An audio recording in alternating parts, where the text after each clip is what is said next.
और जो पंडित जी लावा फेरे करवा रहे होते हैं, जो उनके वचन बोल रहे होते हैं, उनको बड़े ध्यान से सुनते हैं सब लोग, क्योंकि उनको भी रिवाइव हो जाता है। अपना टाइम रिवाइवल। हाँ, अपना टाइम रिवाइव हो जाता है, पता चलता है कि अच्छा ये 7 वचन है।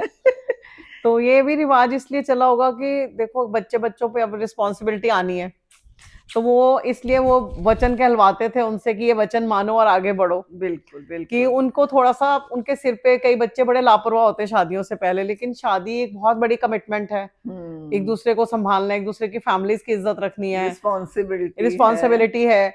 तो उसके लिए मेरे को लगता है ये तभी 7 वचनों का भी रिवाज शुरू होता है कि बच्चों को फील होना शुरू हो जाता है कि अरे ये भी हम्म। निभाना पड़ेगा, अब ये भी फुल करना क्योंकि पड़ेगा। पंडित जी बोलते हैं ना कि बेटा अब तुम उस फैमिली के साथ जुड़ गए हो, तो अब ये भी तुम्हारी फैमिली है, जैसे तुम अपने माँ बाप को देखते हो वैसे ही तुम अपने सास ससुर को भी देखोगे, जैसे तुम्हारे भाई बहन है वैसे ही लड़की के भाई बहन भी तुम्हारे अपने भाई बहन है। तो इसी तरह लड़की को भी बोला जाता था कि तुम अपने मायके से अब ससुराल में जा रहे हो, तो अब आपके जो सास ससुर है वो आपके माँ बाप हैं, और माँ बाप। दोनों तरफ की रिस्पेक्ट करनी है। बिल्कुल, दोनों तरफ की रिस्पेक्ट करनी है। और करते भी थे, ऐसी बात नहीं है, करते भी थे, मानते भी थे। ये नहीं मैं कह रही कि आज नहीं करते, आज भी करते हैं, आज थोड़ा स्टाइल डिफरेंट, स्टाइल डिफरेंट है। टाइम नहीं है, वो करते सब है, ऐसा कोई गलत या कुछ ऐसा नहीं कोई अपनी उससे करता है, बट टाइम के अकॉर्डिंग, जैसे हम पहले शुरू से कहते आ रहे हैं, चेंज होना जरूरी है। चेंज होना जो मेरे को तो लगता है अब शर्तें भी थोड़ी थोड़ी चेंज ही होती जा रही हैं। अब तो बिल्कुल। अब तो पंडित जी भी अलग तरह से शर्तें बोलने लग गए पंडित जी को बोल लो ना, पंडित जी कितना टाइम लगेगा शादी लावा फेरे के लिए? ओ जी पूरी रात लगेगी। नहीं पंडित जी इतना टाइम नहीं है, कितनी देर में, चलो 1 घंटे में कर देते हैं। तो हर टाइम वो कहते हैं ना, टाइम के हिसाब से हर हर कोई चेंज हो हाँ, रहा हर है। कोई चेंज हो रहा है, होता भी है। लेकिन वो वचन पढ़ने का जो लॉजिक था वो यही हम्म। था कि लड़के और लड़की को रिस्पॉन्सिबिलिटी का एहसास दिलाना कि वो मस्त लाइफ अब नहीं है। अब अगर अगली कमिटमेंट तुमने करी है तो उसके साथ बहुत सारी चीजें जुड़ी हैं जो तुमको अपनानी है, तो ये सोच के आगे बढ़ो। बिल्कुल। तो इसके बाद तो बहुत ही वो वाला सीन हो जाता है जो टच, बहुत बहुत टचिंग, टची सीन हो बहुत जाते हैं। टचिंग हो जाता है। हमारे टाइम का तो बड़ा ही टचिंग था, मतलब रो रो के बुरा हाल हो जाता था। समझ ही गए होगे आप लोग, विदाई। विदाई तो डोली का सीन तो बहुत टचिंग होता है, इतना टचिंग कि मेरी शादी को कई साल हो गए, हमारे तो पेरेंट्स भी नहीं है इस दुनिया में, लेकिन मैं आज भी अपनी डोली की फोटोज नहीं देख सकती। मतलब आज भी देख के मुझे इतना रोना आ जाता आ ही है। जाता है, तो बिल्कुल। अभी हम बात कर रहे हैं ना, तो अभी हाँ, कैमरे के सामने नहीं रोने का वो तो है, दिल हमारा ऐसे ही हो रहा है लेकिन अपनी भर बेटी को आया विदा है कि करके। हाँ मतलब बिल्कुल। बहुत हमें वही टाइम याद आ जाता है। बेटियों को विदा करना बहुत मुश्किल होता है, वो तो आपको पता ही है, जिनने बेटियां अपनी विदा करी बिल्कुल हैं। बहुत मुश्किल होता है क्योंकि बेटियों को नई विदा लाइफ तो उनकी करना। शुरू हो ही जाती है ना, वो लाइफ नहीं रहती जो बिफोर मैरिज बिल्कुल। होती है। डोली के टाइम तो हम बहुत टच्ची हो जाते हैं, लेकिन डोली का रिवाज और उस पर रोने का रिवाज भी इसीलिए था कि इतने दिनों का स्ट्रेस चल रहा होता है, लड़की को एंग्जाइटी होती है कि मैं दूसरे घर जा रही हूँ। तो रोने से सब कहते हैं ना कि दिल हल्का हो जाता है। उसके बाद लड़की की विदाई हो गई, लड़की अपने घर चली गई। तो उस घर में बिल्कुल अलग माहौल होता है, कुछ छेड़खानी, कुछ हंसी मजाक। बहुत रौनक वाला होता है जब डोली घर आती है, बहुत बहुत लोगों को खुशियां होती है, एक्साइटमेंट होती है कि अब नई बहू घर आ रही है। इससे पहले एक और रिवाज होता है, जितनी लड़के की बहनें होती हैं वो सब दरवाजा रोक लेती हैं कि तुम अंदर नहीं जा सकते जब तक हमारा नेग नहीं दोगे।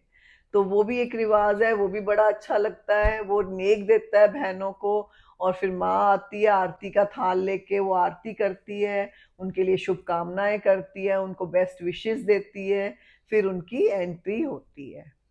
और एंट्री कैसे होती है? लड़की के पैरों पे आलता लगा के लाल कदमों से उसको अंदर लाया जाता है। हाँ। क्योंकि फेरों के टाइम भी पंडित जी बोलते हैं कि लड़का लड़की जो है वो विष्णु और लक्ष्मी का या शिव और पार्वती का रूप है। बिल्कुल। तो उसी लक्ष्मी के रूप को हम अंदर अपने घर में एंट्री देते हैं, तो इसीलिए लक्ष्मी के पैरों की तरह ही अंदर लाया जाता है कि हमारे घर में खुशहाली रहे, सारी तरफ अच्छे अच्छे वाइब्स आए लड़की के आने से और सब कुछ अच्छा अच्छा हो। अच्छा अच्छा हो। तो उसके बाद लड़के लड़की में बहुत सारी रस्में होती हैं, कोई गुने खेलना, कोई हमारे रिंग छुपाई। हमारे पहाड़ियों में गुने खेलते हैं, जो लोगों को कई जो देख रहे होंगे उनको पता होता होगा कि गुने क्या होते हैं, तो गुने खेलते हैं। हमारे में गुने, तिल खेलते हैं। हाँ गुने खेलते हैं कि लड़की अब हमारी फैमिली में मिल गई है, एंटर हो गई है। गुने उसके हाथ से हम अपने हाथ में लेते हैं, अपने हाथ से उसके हाथ में देते हैं। तो ये भी एक रिवाज है लड़की को वेलकम करने का, बहू को वेलकम करने का। जैसे इसने कहा एक हाथों में लेने देने का रिवाज है, वही हमारे तिल के साथ करते हैं। अच्छा, बस ठीक सेम है, रिवाज है। सेम वही। वो बस ये कहते हैं ये तेरी सास है तो सास के साथ खेलती है, फिर हाँ, सिस्टर इन लॉ जो के भी, साथ। हाँ, जो जो जैसे जैसे फैमिली मेंबर्स होते हैं, जो नियर डियर होते हैं, जो जो क्लोज होते हैं, उस टाइम पे वही बैठते हैं। हम्म। तो वो लड़की को कुछ भी अपना शगुन भी देते हैं, कुछ तोहफे देते हैं, जो जिसका मन होता है, वेलकम गिफ्ट कह लो, जो भी कह लो, वो लड़की को दिए जाते हैं। मुंह दिखाई। मुंह दिखाई, हाँ, मुंह दिखाई। और लड़के की एंट्री के टाइम माँ पानी वार के पीती है पंजाबियों में। अच्छा। मेरे ख्याल सब में ही होता होगा, लेकिन पंजाबीज में जरूर होता है हाँ, ये। हमारे नहीं, हाँ। तो वो 5-6 बारी पानी वारती है और पीना चाहती है, लड़का रोकता है। तो उसके पीछे की कहानी ये है कि वो माँ, क्योंकि माँ हमेशा अच्छा सोचती है, चाहे लड़की की हो चाहे लड़के की हो, तो वो बेटे को कहती है कि तू नई जिंदगी शुरू करने जा रहा है, तेरी सारी बलाएं मैं वार के पानी में पी जाऊं, कि ओह। तेरे पे कोई भी बला ना आए। तो हम्म। बेटा रोकता है, तो वो कहता है कि माँ तूने मुझे पाल पोस के बड़ा किया है, तो अब मैं इस काबिल हूं कि मैं तेरे दुख मैं भी सह सकता हूँ, तू क्यों सारी बलाएं लेगी, मैं बैठा हूं तेरे लिए। तो इस रिवाज से ये पानी फेरने का रिवाज चलो, बहुत ही खड़ा हुआ। बढ़िया। मैं बता रही तो मेरे गूज़बम्प्स हाँ, नहीं, हो कि देखो जाता हर है। चीज के पीछे कुछ ना कुछ टची स्टोरी, हम तो, टची हाँ, होता है। बहुत जल्दी टची हो जाते हैं, हमारे तो आंसू भी निकल आते हैं बहुत जल्दी। तो मेन बेसिक रिवाज यही होता है। तो वो सारे रीत रिवाज हमने आपको बताए कि उनके पीछे के क्या लॉजिक, क्या कहानियां, क्यों वो शुरू हुए। तो आई होप आप लोगों ने पसंद किया होगा। तो आप भी उनको फॉलो कीजिए या नई ट्रेडिशंस बनाइए, नई ट्रेडिशंस को फॉलो कीजिए। हमने तो जो सदियों से जो, चलती आई हैं हाँ, चीजें। जो आपको ठीक लगे वो करें, थोड़े रिवाज पुराने अपनाएं, थोड़े नए बनाएं, जैसे हम हमेशा कहते हैं, अपनी कन्वीनियंस, अपनी सहूलियत के अकॉर्डिंग करें, बच्चों की सहूलियत के अकॉर्डिंग करें, कुछ बच्चों की सुने, कुछ अपनी सुनाएं। ऐसे ही लाइफ सबकी आराम से, खुशियों से, बहुत बढ़िया सी निकलती रहे। हमारी सबकी शुभकामनाएं यही हैं आप सबके साथ।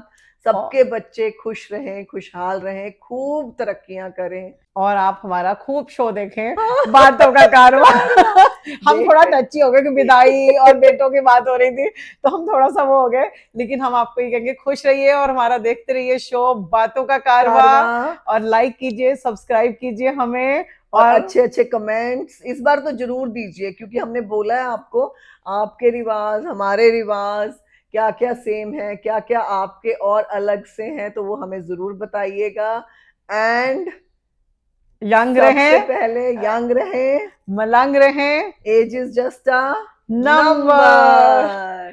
Bye bye see friends. You all, bye bye.